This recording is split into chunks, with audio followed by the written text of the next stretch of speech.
Hello, and welcome back to my channel. This is Reality with G. How you doing?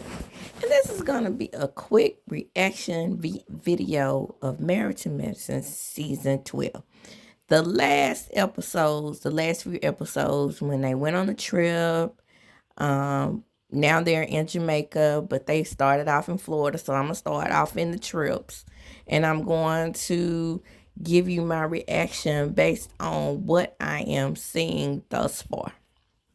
Okay, so just mind you, these episodes have started off. I'm going to start with Simone and Dr. Heavenly because they're the only ones who are really bringing the drama.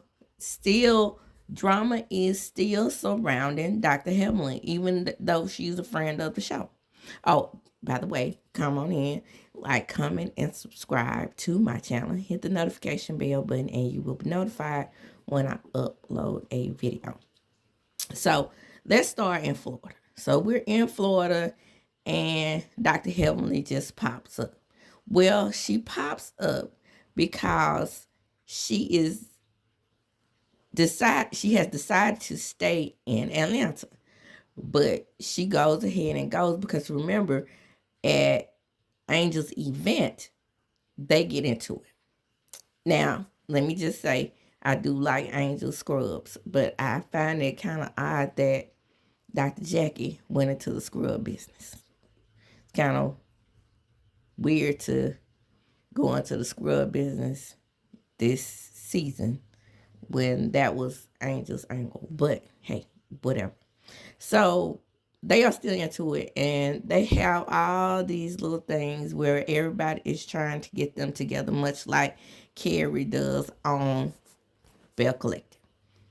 What I am seeing is I don't like Dr. Simone anymore.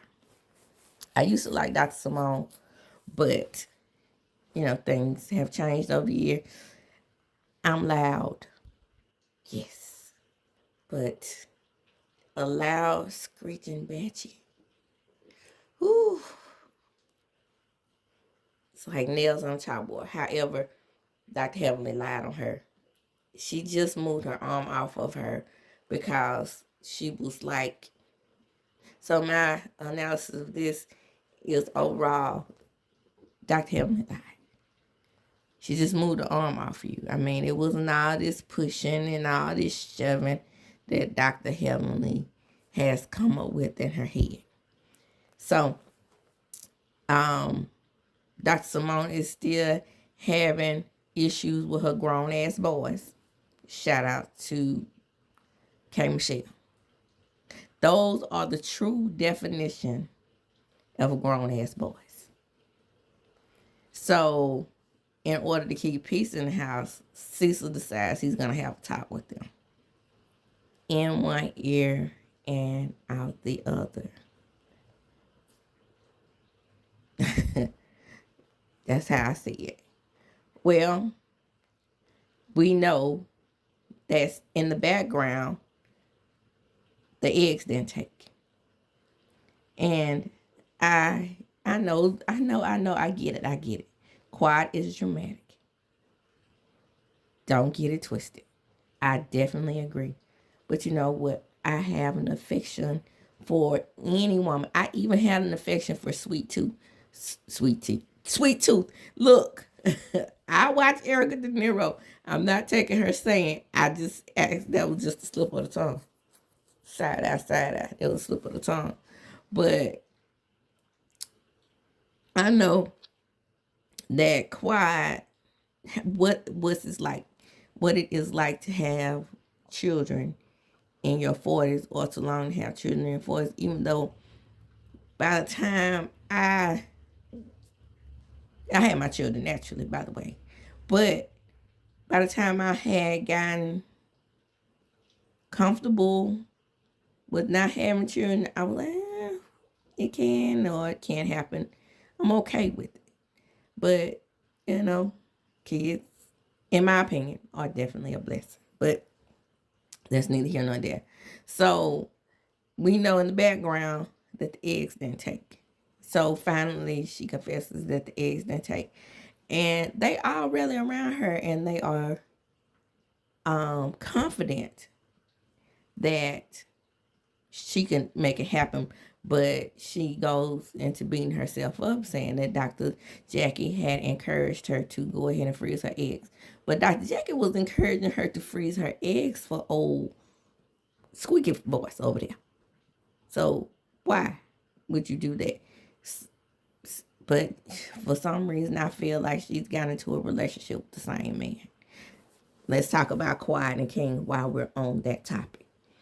Quiet and King, I'm glad they separated because he's an asshole. The whole fish incident, I want to slap him upside his head. She is correct. That's how men do. Yes, we as women, we do this most of the time. We will order food or whatever and then decide that we want them to share with us. But you pull a tie from the Real Housewives of SLC and you take her food. She asked you for some and you acted like you were bothered. And then you acted like you were bothered with her telling her story of what had happened in Florida. I told you about letting men latch on to you to be famous. Next one, don't bring him on the show. Just say you seeing somebody, do like Giselle if you have to. That's neither here nor there. But people have been calling for Quiet to be off the show for years. I think she brings something to the show. I like Quiet. But remember, that's just me. So Dr. Contessa is the one who came up with the Florida trip. I just want to throw that out there. She doesn't have much going on at her own trip. It's all about getting Simone and Dr. Helen together. Dr. Helen, who's a friend of the show. So, Brandy and Angel aren't vibing. And the two new girls, I think, should vibe. But, back in Atlanta, things are brewing up because we're getting ready to go on this Jamaica trip. I'm going to wrap up Florida. So, we have Scott who has cataract surgery. So, let's wrap up all the trip on a neat little bow. So, we go to Jamaica. This is where we are now in the show. In Jamaica, the friction is between, again, Dr. Helen. See, what people are leaving out, Toya fans, is that Toya has been harassing Dr. Hemley this whole season about her being in politics. If that lady want to be in politics, let that lady be in politics. It don't have anything to do with you. You admitted that you weren't in her district anyway. You're not voting for her. You're not supporting her. You always have something to say. It's almost like you're jealous. What is it? That's that. Now, don't get it twisted. Dr. Helen gives as good as she gets with Toya. But this particular season, it's been Toya who has stirred up most of the drama with Dr. Helen. So, back to us being on a couple trip. Let me go ahead and knock Angel and Bernard out the way. Bernard is an asshole. He's a King Jr. Gets on the damn party bus and act like he got a problem with everybody because he ain't getting no nookie. At least that's what Angel is implying. And if I was her, I wouldn't be giving him none either. Old bitch ass nigga. So Dr. Heavenly and Toya have the issues that they've been having for years. And now the men are stepping in. Dr. Eugene is having issues with Dr. Heavenly speaking to Toya like she is a liar, which she is. Speaking to her about not being a good steward when it comes to the Met Gala, which she is not. So, what exactly is she lying about? I mean, we watching the show. Did y'all give money on the side that we didn't see last year or the year before? Cause, or am I missing something? Because it didn't look like you all have ever given to the Met Gala. You show up. You show up because you filming. But are you giving? See, that's what I don't like about Eugene. But I love Eugene.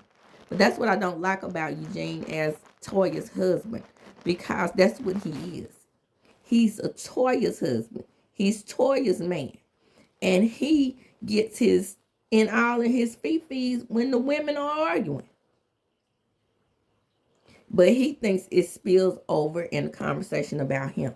Well, your wife brings you into that conversation. And that gives, we can't help if Dr. Heaven got that good old Florida mouth.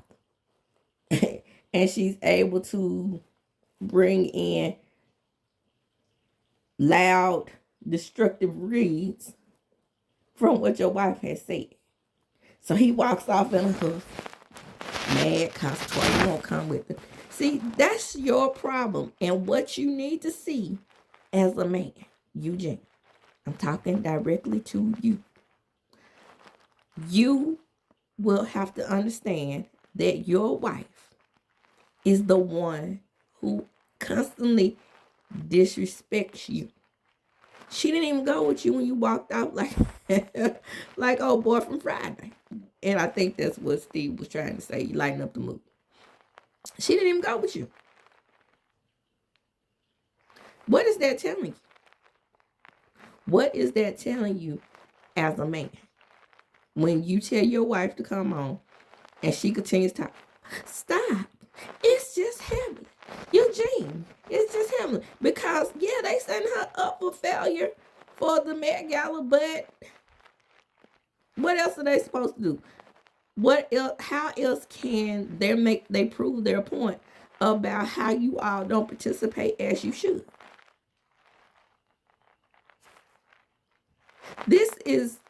Sadly, this is marital medicine wrapped up in a neat bow, because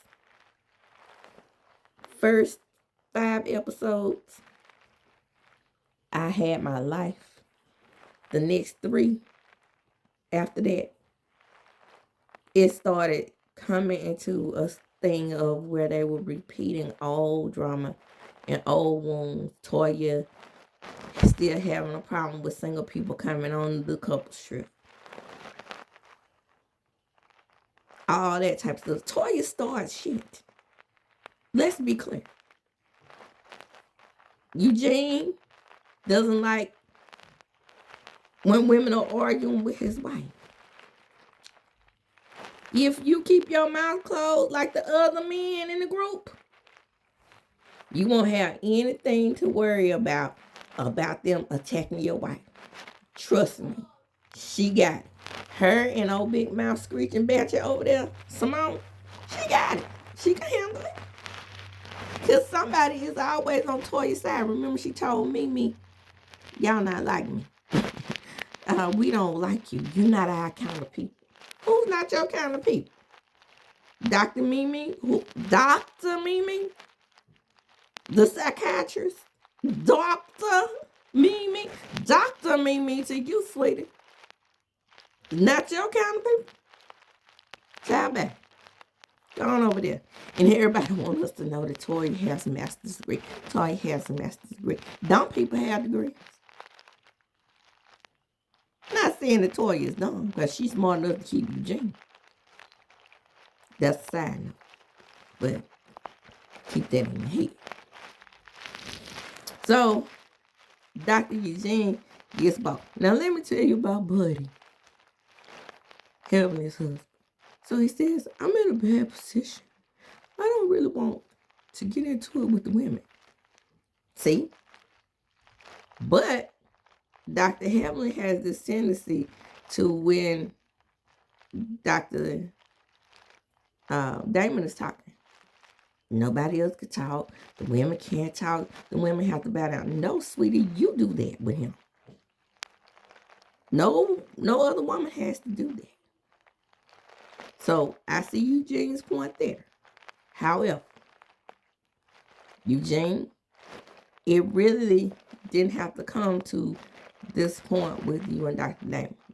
I remember that you guys were friends before the show, and Dr. Damon was your mentor. I always keep that in mind when Toya and Heavenly are arguing. That's not you guys' argument. Again, yes, Heavenly brings you into it, but that's just side fodder for the argument, because your wife made it possible. It wouldn't be possible to talk about your little ping if it wasn't for your wife. Big mouth, tacky ass, pretentious torch. Your wife. So I think, now, mind you, I do believe that Damon throws his weight around a bit. I mean, he is cute dog. And every cute dog that I know that's built up like him, or low-key buddies. Look at how he did Aiden. Ain't all he was doing was over there trying to grow his hair back.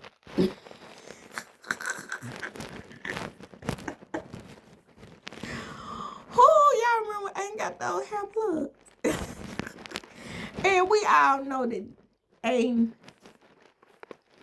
come on now. Aiden couldn't handle it.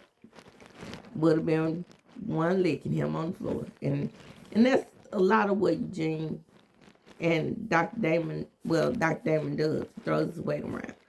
So it never had to come to a disagreement between Eugene and Dr. Damon either. If, again, had Eugene just left it between the women. So he got in it. So Dr. Damon had been saying all along, I don't argue with women. That's not my place. We shouldn't argue with the women.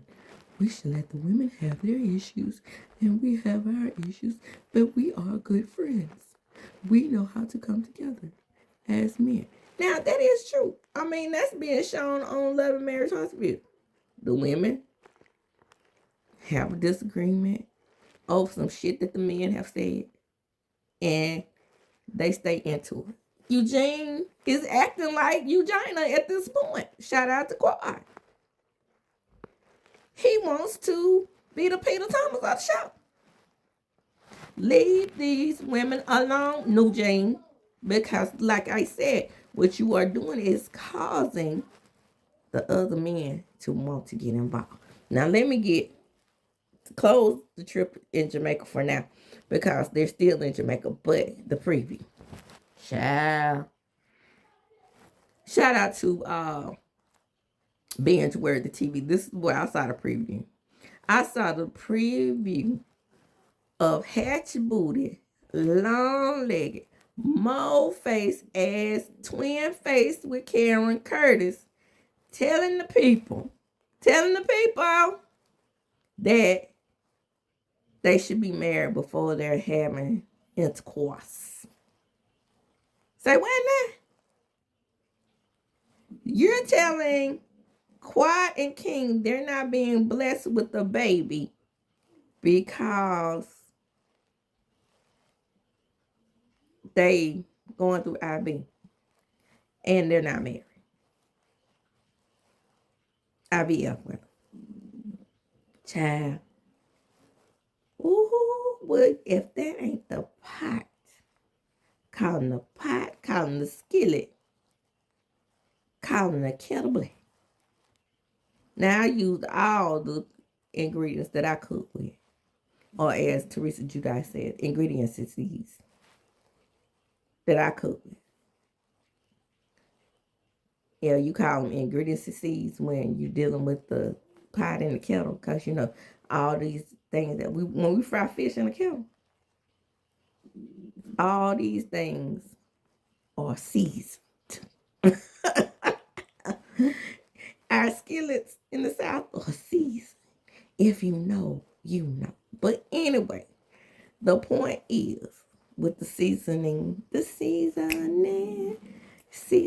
my stomach keeps growling. I hope y'all ain't hearing this, but I'm not hungry. I'm laying on my back. And for some reason, when I lay on my back, my stomach growls. But anyway, it's neither here nor there. Back to long-legged, mole face, hatch booty ass Curtis. We are talking about the man who did not give his wife a child. We are talking about a man who, I know plenty of women that get pregnant with breast cancer. Was it only breast cancer, or were you knocking off her pH because you was out there cheating like you was? Now, Dr. Jackie has talked about men who cheat, and she has to tell these women that they got the UTIs and the whatnots. How we know you weren't knocking off her pH? Huh? What are you talking about? God doesn't bless that type of interaction. Women have been having babies for... See, you hear? What men who throw in the Bible don't understand is that birth is older than the Bible. I know that you don't think that, and that's where the conflict comes in with doctors who study science and the Bible. Doctors who study science know through bones and DNA that women have been having babies for millions of years. Wait, let me take that back. Millions with an M and billions with a B. Since the dawn of the earth. The Bible is thousands of years old. And in that Bible, it tells the story of a creationary situation where a man births a woman up out of a rib. Through science and bones and DNA, we know that just cannot be true. Allegedly. Right? Okay? We know that the human bones, dinosaur bones, and what's not, are very much older than the Bible. So you are going through an outdated book, pulling out your information through and telling people, not King, but other people on the beach, how they should live, right? And how they shouldn't be procreating without the sanctity of what y'all call the sanctity of marriage. Who are you, cheater, pumpkin eater, to tell someone how they should live based on a creationary story of a man and a woman creating a child in marriage? Right? Because technically, if you really look at it, if you look at the creationary story, Adam and Eve were not married. How could they be? Because he birthed her, right? He was made from clay and mold and dirt. And she was made, pulled out of his rib. Okay? So if we are to go by this story, when Adam birthed her, they weren't married yet. Now, by the way, that was the first, last, and only time a woman has come out of a man's rib. So I want y'all to think about that when y'all tell that story. But that's neither here nor there. I'm going to close here because Curtis, go on about your business, as my grandma would say. Go on now. You know damn well you were getting cuddled before marriage, after marriage, during your marriage, and so forth and so on. The last high booty ass Negro need to be telling anybody anything. Go on now. Like Scott said. You know, you ain't the one. My ninja. So, with that, I'm going to close. Come on in. Like, comment, subscribe to my channel. Hit the notification bell button. You will be notified when I upload a video. Now remember, these videos are reactionary, so I'm pulling out details that I see that I want to discuss so far in the show. Like, comment, subscribe, share the video. Why? Because sharing is indeed caring. Drop down in the comments. Tell me what you think. Tell me what you think about Dr. Heavenly versus Toya. Dr. Heavenly versus Simone. Did she really push Simone? Did you see something that I didn't see? Show me the money. And I'm going to close there. And as I do when I close, I'm going to chunk them up